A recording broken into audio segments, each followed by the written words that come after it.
भ्रम फैलाते हैं कांग्रेस से। क्या अगर बीजेपी आ गई तो रिजर्वेशन समाप्त कर दें। मोदी जी 13-14 साल करीब गुजरात में सीएम रहे, 13 साल के आसपास, 10 साल पीएम बन के हो, 23 साल का उनका सार्वजनिक जीवन है। कभी आरक्षण समाप्त करने की उन्होंने बात की, लेकिन कांग्रेस वाले भ्रम फैला रहे हैं। दूसरा भ्रम फैला रहे हैं कि अगर बीजेपी आ गई राजस्थान में तो ये संविधान को खत्म कर देगी। एक ऐसे हमारे मुखिया हैं, और इनका वसुंधरा जी को भी पूरा पता है क्योंकि उन्होंने भी उनके साथ काम किया है। ऐसे हमारे मुखिया हैं कि जब वो सीएम थे गुजरात के, तब संविधान को हाथी पे रख करके एक शोभा यात्रा निकाली, और 2019 में जब यहां दोबारा प्रधानमंत्री बने तो संविधान को नमन किया।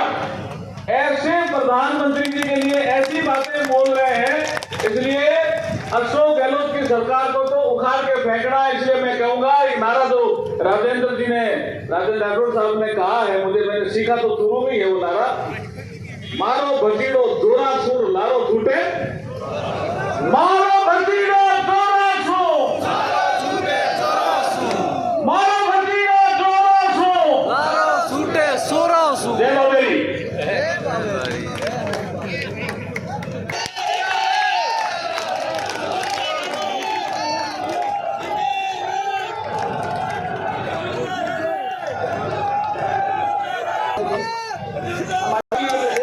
श्री अरुण सिंह जी और हमारे अध्यक्ष श्री पी जोशी जी, हमारी सह प्रभारी विजया जी और हमारे नेता प्रतिपक्ष श्री राजेंद्र जी, केंद्रीय मंत्री,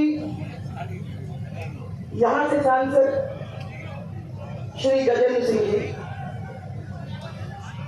मंत्री अर्जुन जी मेघवाल जी और कैलाश चौधरी जी, हमारे संगठन महामंत्री चंद्रशेखर जी भाई साहब और यात्रा के संयोजक सांसद श्री राजेंद्र गहलोत जी, हमारे सब सांसद जी और रुक जाओ तो हो गया, सबने देख लिया। सांसद जी और मेरे साथ चलने वाले हमारे बाबू सिंह जी, सभा के प्रभारी श्री मदन जी, और धन्यवाद देना चाहती हूँ कि आपने इतना प्यार, इतना सहयोग, इतना साथ और आशीर्वाद देने में कोई कभी भी कमी नहीं छोड़ी। आज आप लोगों के बीच में सबसे पहले मैं आदरणीय केंद्रीय मंत्री श्री राजनाथ सिंह जी, हमारे रक्षा मंत्री, उनको इस भूमि के ऊपर अभिनंदन। ये वो भूमि है राजनाथ सिंह जी जहाँ 36 के 36 कौम आते हैं, दर्शन करते हैं, जाते हैं। ये वो भूमि है जहाँ से प्रेम के बंधन के अंदर बांधने का काम हमारे इस मंदिर से हम लोगों को सिखाया जाता है। ये उस मंदिर के भी सामने हम लोग बार बार आके नतमस्तक करते हैं और प्रेम की कहानी पूरे राजस्थान के अंदर फैलाने की कोशिश करते हैं। ये हमारे राजनाथ सिंह जी हैं जिन्होंने 11 मई को 1998 में, मैं याद दिलाऊंगी, अटल बिहारी वाजपेयी जी के नेतृत्व में, आज मैं उनको याद करना चाहूंगी, उनके नेतृत्व में हमारे भारत का परमाणु परीक्षण यहाँ इतने जोरदार हुआ और पूरी दुनिया को हमने हमारे भारत की ताकत और शक्ति का एहसास कराने का काम हमारी इस भूमि पे किया। हमारे रक्षा मंत्री जी ने भारत के डिफेंस सेक्टर के अंदर एक बहुत अच्छा काम किया है। मुझे बड़ी खुशी है आपको सबको बताते हुए कि आत्मनिर्भर बनाने का काम इस डिफेंस सेक्टर के अंदर जब कभी भी अपने हाथ में नहीं लिया गया था, उसको आगे बढ़ाने का काम हमारे आदरणीय राजनाथ सिंह जी ने किया है। चाहे वो चीन है, चाहे वो पाकिस्तान है, आपने भारत की भूमि के ऊपर किसी को पैर रखने नहीं दिया, कण इधर से उधर नहीं होने दिया। और आपके नेतृत्व में हमारी सेना में उन सब लोगों को मुंह तोड़ जवाब देने का काम किया है। उसके लिए हम सब जो यहाँ बैठे हुए हैं बॉर्डर पे, हम सब आपको बहुत बहुत धन्यवाद देना चाहते हैं।